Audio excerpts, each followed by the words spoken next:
If you find yourself at home alone in a shop sniffing the chamber of your pistol, go ahead and hit the subscribe button, hit the like, leave me a comment on exactly what weird stuff you guys do alone in your shop with a pistol, or maybe don't, and maybe just send me a comment of how you like the video. So without further ado, guys, welcome back to the channel.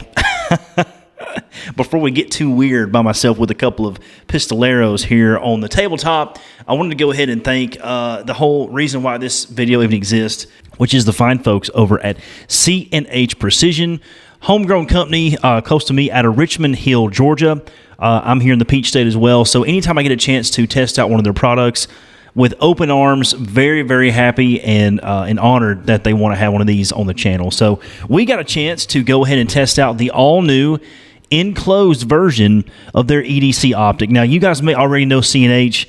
Way back, they are kind of the household names for MOS adapter plates, as you'll see on this Glock 45, which is technically a 19 with a full-size grip. We'll get into that. But this one does not have the MOS. And this 19 Gen 5 does have the MOS plate. So this is rocking a C&H Precision mounting plate, adapter plate for the MOS platform. If you are rocking the Glock factory MOS plates, I highly recommend checking out C&H. It's a better fit, it's better quality.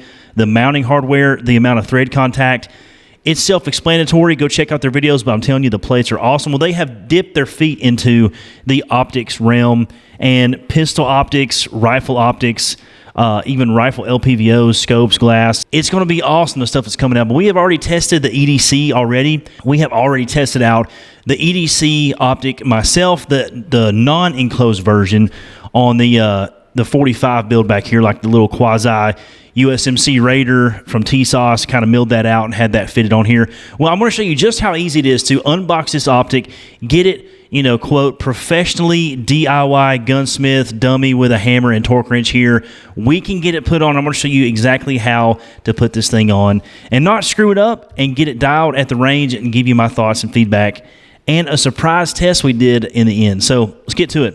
Wanted to do a quick mail call also. I like doing that on these videos just to get you guys in the know of what I've got going on content-wise, build-wise, swag-wise. And today we've got a care package from my good buddy Jeff Owen, who is a teammate of mine on the Silent AF Silencer group, and just a great guy, great content. He sent us out a sticker pack, and who doesn't love stickers, man? If you can see the gun safe back here, absolutely doused and covered with stickers, but he goes by the handle on Instagram, Texas Hog Wrangler. I'm going to show you guys right here on the video so you guys can go check out his handles here. Go check Jeff out on Instagram. And it also says Feral Hog and Predator Removal Services. So if you're in Texas and you want some pigs removed, give Jeff a call, tell him I sent you. But he sent out some badass decals for the safe. Texas Hog Wrangler, a big and a small size. Looks like we have multiples of these. Jeff, I appreciate that, man. I love the design. I love the logo. And without further ado, let's get after it. Diving right into the install for this C&H Precision Red Dot.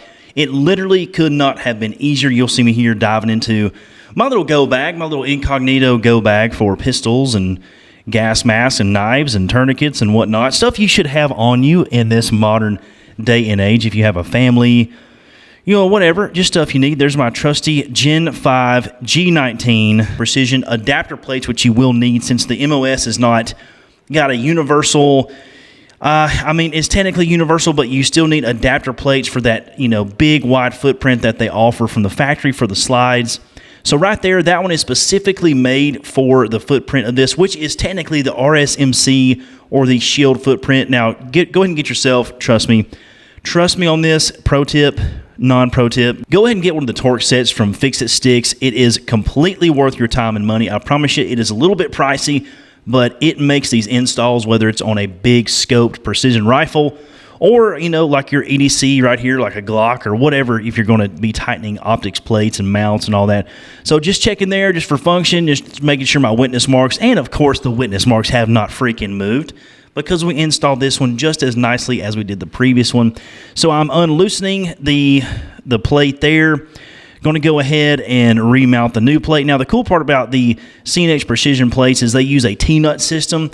So you put the plate down with looks like stainless steel, I believe, is the material that they use for the mounting plate. So your Optic mounts into the T-nuts, but the plate itself mounts directly to the base of the MOS bed right there. So that big universal footprint. Now, shout out to Wheeler Torque Wrench. I actually had an issue with a previous model, and they warrantied it. So now I've been upgraded to the big black, brand new Wheeler Torque Wrench. Now, you're going to want to put these, between 15, 20 inch-pounds. It's nothing really scientific to it. It's just, do you want to be on the low end of the torque spectrum? Maybe 16 and a half, 17, whatever you feel like doing. I think I did right about 15, 16, 17. You're going to torque these incrementally as you go. Now, this is an extra OCD step that they do recommend at C&H, but I do it also.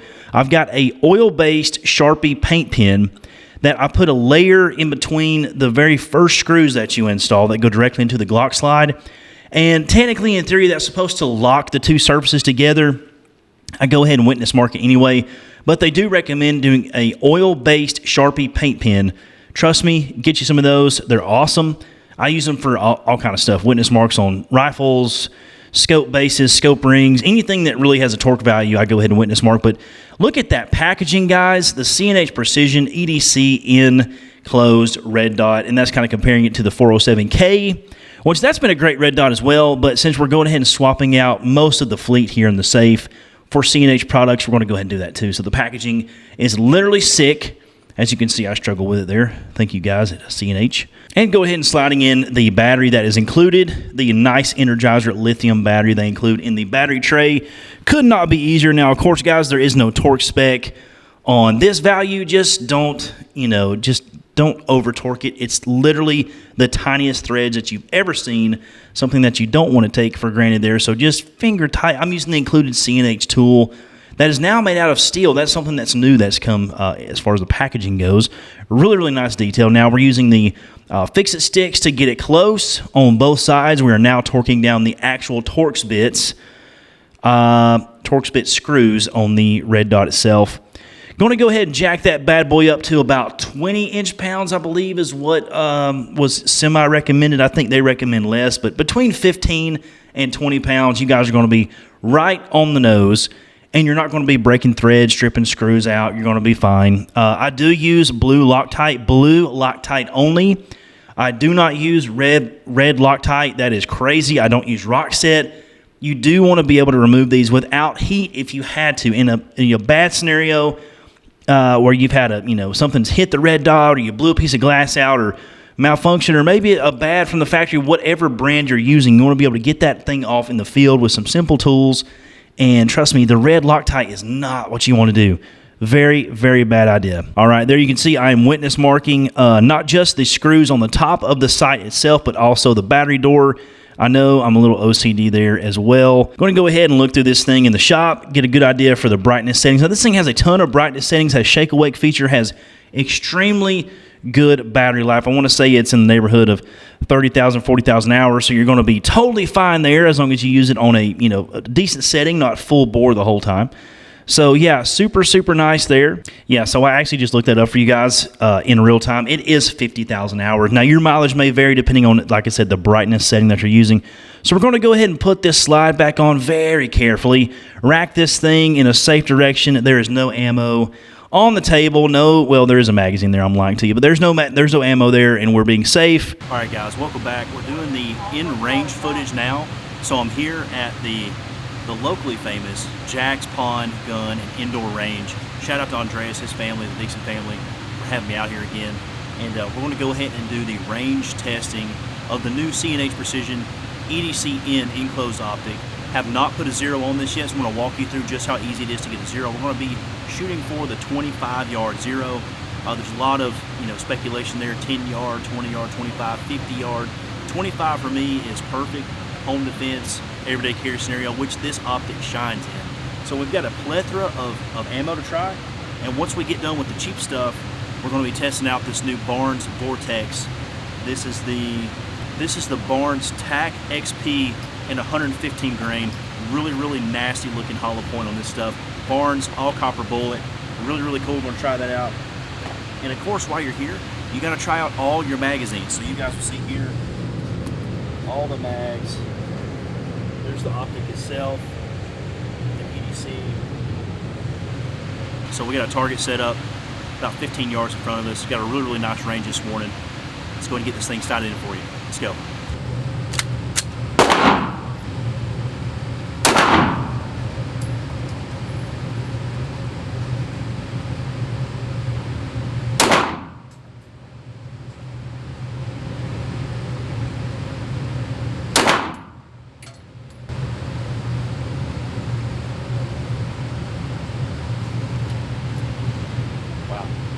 Alright, so as you guys are going to see, I got a really nice grouping out to about 15.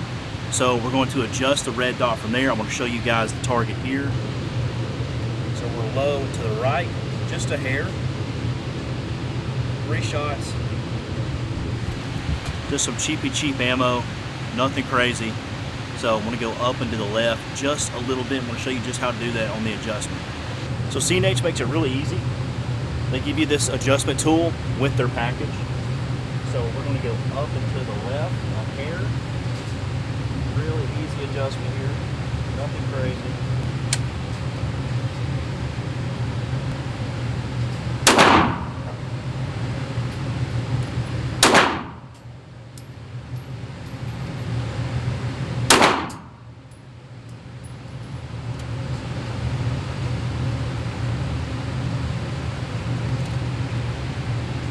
Alright, so we need just a little bit more.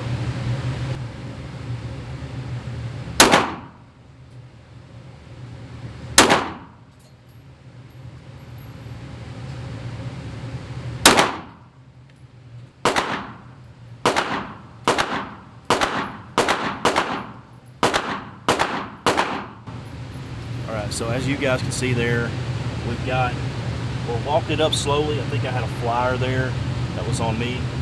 So we're walking it up and to the left. I like that.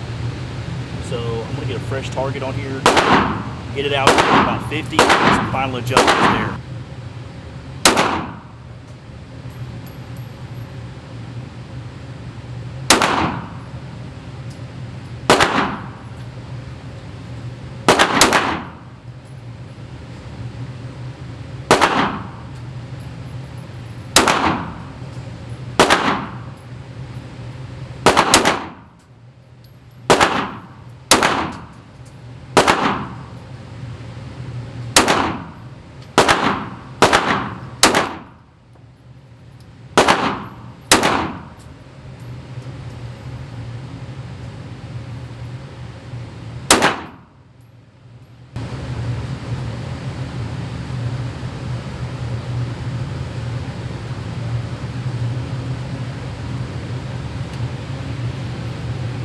Alright, there you go, guys.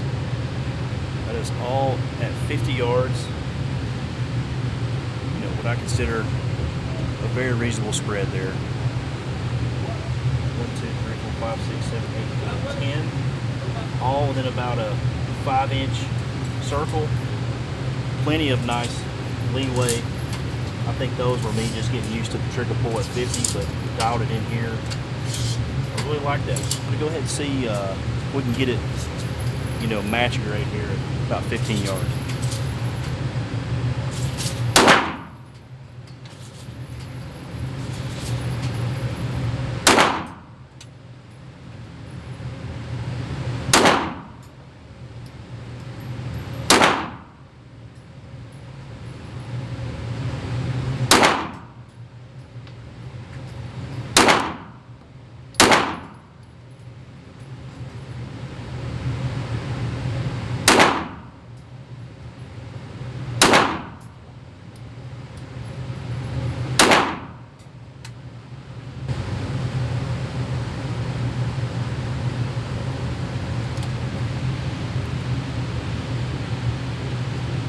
Stacking them up right here. I'm not going to touch the zero. Really happy with it. I went up and to the left. It really took, I mean, a couple clicks up, a couple clicks left. It was dialed in. So 15, 20, 50 yards, no problem. I mean, have no problem there. So I'm going to get a fresh target. I'm going to put this on a, I want to put this on a Glock 45 frame. So same slide length, same barrel, different frame. I've never seen anybody do that on YouTube to see if there's a point of aim shift, point of impact shift. So I'm gonna do that here while I'm here with the range. Got the ammo, let's do that now. All right guys, so we got a Glock 45 stock here. One of my other carry guns. I'm gonna swap the frame to the 19 with the red dot. Well,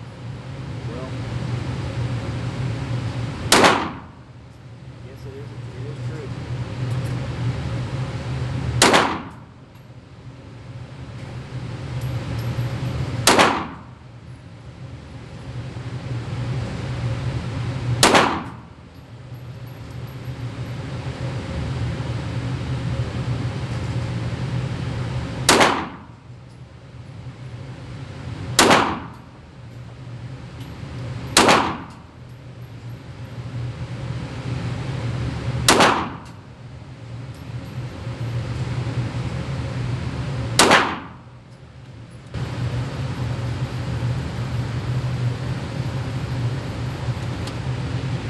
So obviously swapping frames, not an issue.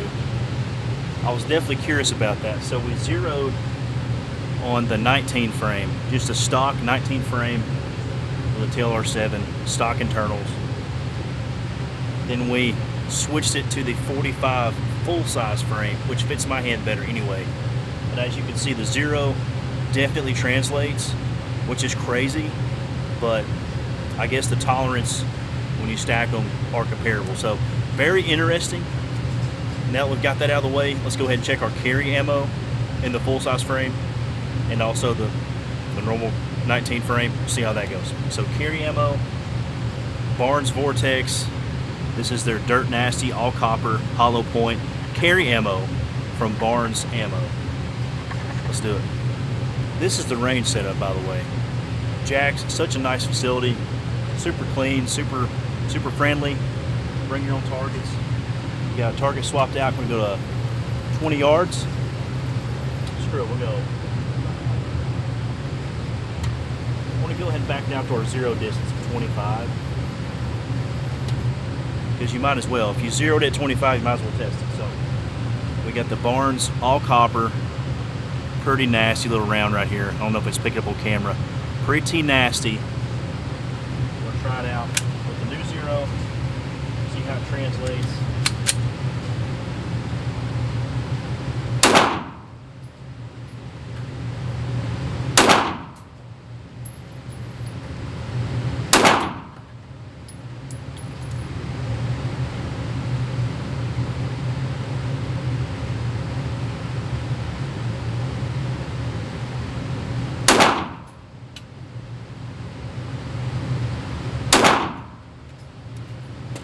Five-shot group. That's our zero distance there, 25 yards. That stuff is really nice carry ammo. Hope you guys can see this. Barnes carry. Very nice group. I got 1, 2, 3, 4. 4 in the bullseye. That's about a ½ inch, 25 yards. And I had one flyer. That's about a 4-inch span. So that's sick. Absolutely exactly what you want to see. And we're back. We're back in the shop, back with the pistols, back with the red dots, back with the results, thoughts, post video. If you stuck around this long, you are a real one. So I'm going to go ahead and show you what you all have been waiting to see. And the biggest thing in my small pea brain mind was thinking, okay, if I zero this red dot, which has been, okay guys, this Glock has been safety checked. You're not here beside me. You're not in the shop. You're somewhere on your phone taking a dump, or you're eating dinner, you're ignoring your wife. So you're totally safe. Don't worry about it. But if you know anything about pistols, this Glock has already been discharged. The trigger is all the way back to the rear position, and it is not locked. Empty magazine well. So you guys are totally fine. But my theory was, if I was going to zero this pistol on this 19 slide, even though this also safety checked 45, as I point it right directly to my hand here, same length slide. So technically, completely interchangeable pistols. Whether I want to throw this slide of the 19 on the 45 frame, because I have massive meat honkers and I do like the grip of this one. So sometimes I do like the full size carry, and especially if I'm at the range, I actually, do shoot and feel like I shoot better with this grip. But if I'm going to be concealed carrying out in the wild with my family, on our trip, whatever the case is, I do like having that little shorty grip in my pants. With all that said, my theory was if I zero this pistol, what would happen if on this configuration I move this slide that's zeroed to this frame? And coming from the precision rifle realm, the forums, the Reddit, doing it in real life with my 6.5 Creedmoor custom build that you guys have seen, I was curious because I was like, well, are the tolerance, between the rails on the frame going to be very similar if I swap this, or is it going to completely throw my point of aim, point of impact off, maybe even just by a little bit? And I was literally shocked to find out that it didn't affect it literally at all. If it did, it was unnoticeable to me as an end user. So you guys saw in the video, but here you've got, let me make sure I get this orientated right. This is the carry ammo that Barnes carry ammo there. That was the 5-shot group. Literally 20, 25 yards was completely fine on paper. That's well with under a man-sized hand. If you had to equate it to MOA, you're talking, it's about an inch. You're probably 2-inch MOA with a pistol at 25 yards. Now, that same exact scenario, swap the frame on this to the full-size 45 frame, same slide, same zero. Didn't touch a thing on the Optic. And again, we are pounding the center of the bullseye out to 10, 15, 20, 25 yards where that zero is at 25 yard zero. And literally no point of aim, point of impact shift at all to speak of, which is literally crazy. Maybe I'm just stupid. I just thought maybe the tolerances of Glock are that good and I'm not giving them the credit they deserve. I just thought with how pistols wear different, interchangeable parts, maybe different barrels. Now, maybe if I had switched barrels, the point of aim would have been off a little bit, which I didn't do that. But just, you can take a EDC slide that you use day in, day out, zero that gun, and if you want to swap frames, apparently, you're not going to be missing out on anything at all, which I thought was interesting as hell. I may be super gun nerdy about that, but I just thought showing that result in the video as a bonus to signing it in for you guys would be interesting. If you thought this video was cool, give me a like, give me a follow, give me a comment. I would love that, to hear feedback. Tell me these videos are stupid if you hate it. If you've watched it to this point, I appreciate your feedback. I appreciate the watch, the likes, the listens, the whatevers, the shares. You guys are awesome. I got a lot more coming down the pipe. If you guys can see, well, you can't see, but off camera here on the working area of the shop, we have a 300 blackout that's coming to you guys. It's going to be freaking awesome. It's the first time I've ever dipped my toes into the world of subsonic 300 blackout with a can, and we are fully customizing. I'm chopping hand guards. I'm doing all kind of crazy shit. You guys don't want to miss it. Check it out on the Mojo channel. Get subscribed. Go shoot your guns. Let them get dirty. They're not pretty things to sit on a shelf. They're tools to go use and abuse and give us feedback as end users, guys. So have a great one, and we'll catch you on the next one.